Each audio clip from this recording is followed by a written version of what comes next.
What's going on, my little piglets? It's your BFF Porch up here, and I'm coming at you with another video.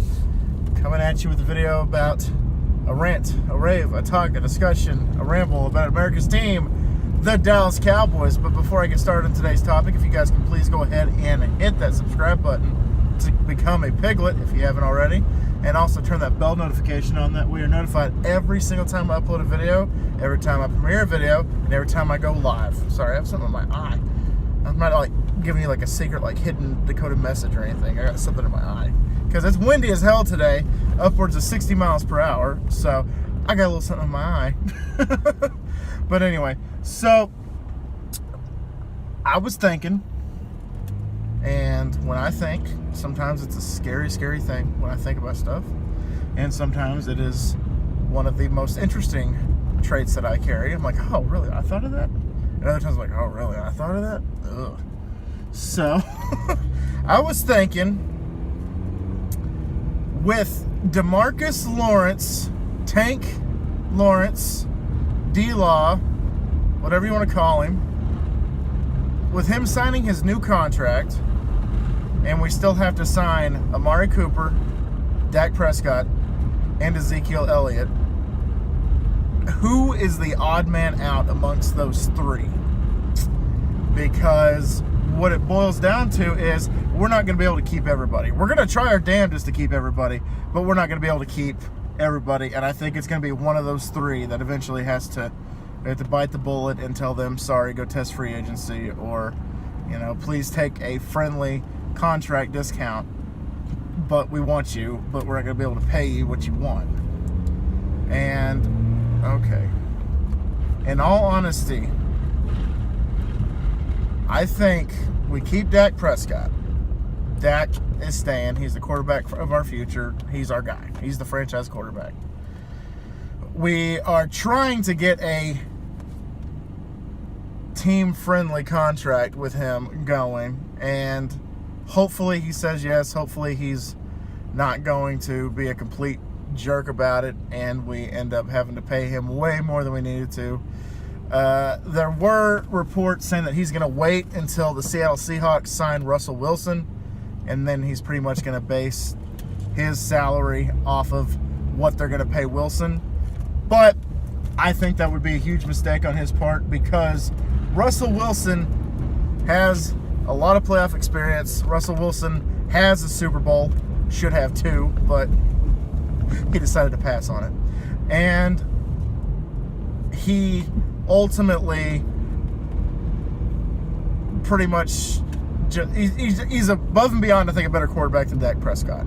He can throw, he can scramble, he can create time in the pocket and escape. I mean, the guy, I think, is just a better quarterback than Dak Prescott. They have a lot of the same mechanics and a lot of the same attributes, but I ultimately think Russell Wilson is a better quarterback. But if Russell Wilson gets X amount of $1 million, I don't want Dak to be like, okay, I want within $10 million of what that guy just made. Because that guy deserves a contract, because, once again, he has a Super Bowl. And I think he makes that team miles and miles better than if they were to go get, let's say, I don't know, a Rosen or, a quarterback like that, or go draft a young guy in the draft and then get rid of Wilson and then put him in that system and expect Russell Wilson-like seasons. So I think that if we get rid of Dak Prescott and just go pick up one of these quarterbacks, let's say in the near future, like a second or third round quarterback, I don't know, it's kind of a gray area, but we could be better with another quarterback, or we could be worse. It just ultimately depends on who we get, who drops into our lap, and how much we can get them for. So until then, Dak Prescott's our guy, and I think he's going to come back indefinitely. Okay, Amari Cooper. Amari Cooper, for those of you that don't know, we got him by giving the Oakland Raiders a first-round pick. Side note, I read an article the other day that called them the Los Angeles Raiders, and I stopped reading after that. It's like, you're just ignorant. So we gave them a first-round pick, and they gave us Amari Cooper. there's a lot of people saying, oh, I think we overpaid for him. I think it was way too much. A first-round pick, really? When Joe Blow, running back or wide receiver over here, was traded for a third round, a second round, and they're better than Amari Cooper. Really, he's worth it because we didn't have a number one guy for Dak Prescott. Dak's number one guy was Ezekiel Elliott, catching balls in the backfield, and Dak being like, okay, 3rd and 7, please, Zeke. I'm just going to shovel it to you, and hopefully we get a first down. And we had Cole Beasley, who I love Cole Beasley, but he's not going to be a number one anywhere he goes. He is better at that number 2 or number 3 slot receiver. And we had Gallup, who emerged quite well towards the end of the season, but, he's not a number one. We had Terrence Williams, who decided to go drinking and driving and get in trouble with the local police department. Who else do we have? We had, for a hot minute, we brought back Bryce Butler, but then immediately was like, we got Amari Cooper now. You can just go, bro. Just go. See ya. Have a nice life. Who else do we have?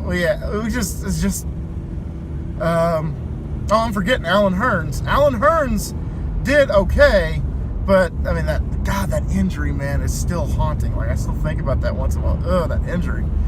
So we didn't have any blockbuster, marquee wide receiver names for the Cowboys. So why not go get an Amari Cooper? Why not go pursue somebody like that and potentially bring us back from the dead, which is what he did when he came to the Cowboys. We were 3-5, and we traded for Amari Cooper, and we made the playoffs and won that division. So, of course, you guys know my stance on that is it took one Alex Smith injury for us to win the division, which, God, that sucks for him. I like Alex Smith. I don't love the guy. I like the guy a lot, and that is just, that's a terrible way to go out. And all the complications after surgery and everything, I mean, the dude doesn't deserve that, and we should have an asterisk next to our name, and probably should have been given to the Redskins the division title. But again, that's neither here nor there. So Cooper became Dak's best friend, which Dak hasn't really had a best friend since pretty much Witten or Dez. So Dak needed a guy like that, and I think Amari Cooper filled in perfectly, tremendously, nicely for this team. So, do we bring him back? Yes. How much do we pay for him? I don't know. Might have to wait until another wide receiver gets the contract that he wants, and then a Cooper will be like, oh, I want that. It's like when I'm at a restaurant or, eating with my wife, and then I go up there and I'm like, yeah, can I get one of those? And my wife's like, yeah, I'll have that. I'll have what he's having. Just whatever. That was a stupid joke. I apologize. So, yeah, bring him back, definitely. I want all three of these guys to come back, honestly. And so the last one is Ezekiel Elliott. Oh, man. I have a feeling he's going to be our odd man out. Amongst those, if one of those three have to go, I have a feeling he's going to go. Which, that sucks in of itself, because I love Ezekiel Elliott. Hell, I have his jersey. I'm wearing Van Der Esch right now, if you guys can't see, number 55. So, why am I still wearing my seatbelt? I'm home. Number 55. So, 55. I love Ezekiel Elliott. The guy is number 1 or number 2 in rushing like almost every single season. So the guy has earned my respect. The guy had my respect when we drafted him.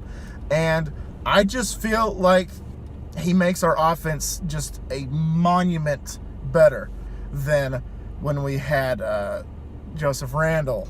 And I think he's actually a better running back than, I almost forgot his name. Murray. I almost called him Murphy.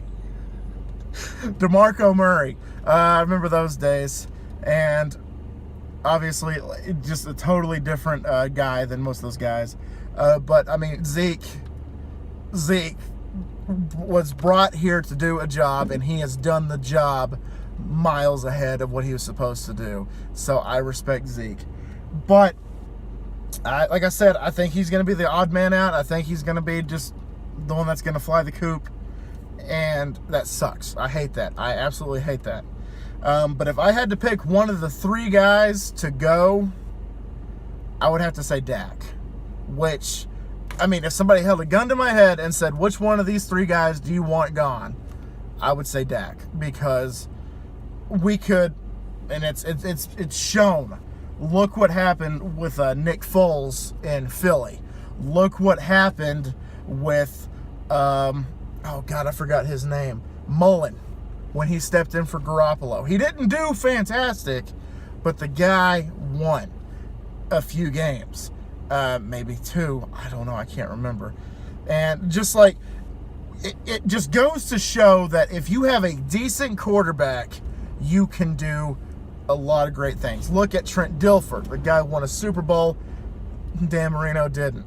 The reason is because Dilfer had a good system. I think we have a great system here. And even if we were to go get Blake Bortles, excuse me, I'm trying to hold back vomit here. If we were to go get Blake Bortles, I think Blake Bortles could step into this system and do good, not great, maybe enough for us to win another division title and get knocked out the first round of the playoffs. But if we were to go draft a quarterback next year in the earlier rounds and just put him in, I think we would do okay. But that's my opinion. What is your opinion? Which one of those three guys do you think is going to be the guy that's going to be on the outside looking in? Let me know down below in the comments. Thank y'all so much once again for dropping by. I'm going to get out of here. And always remember, my little piglets, Colin Pork Chop loves y'all the most. So y'all take it easy, guys, and I will see y'all next time. Bye, guys. How about them Cowboys?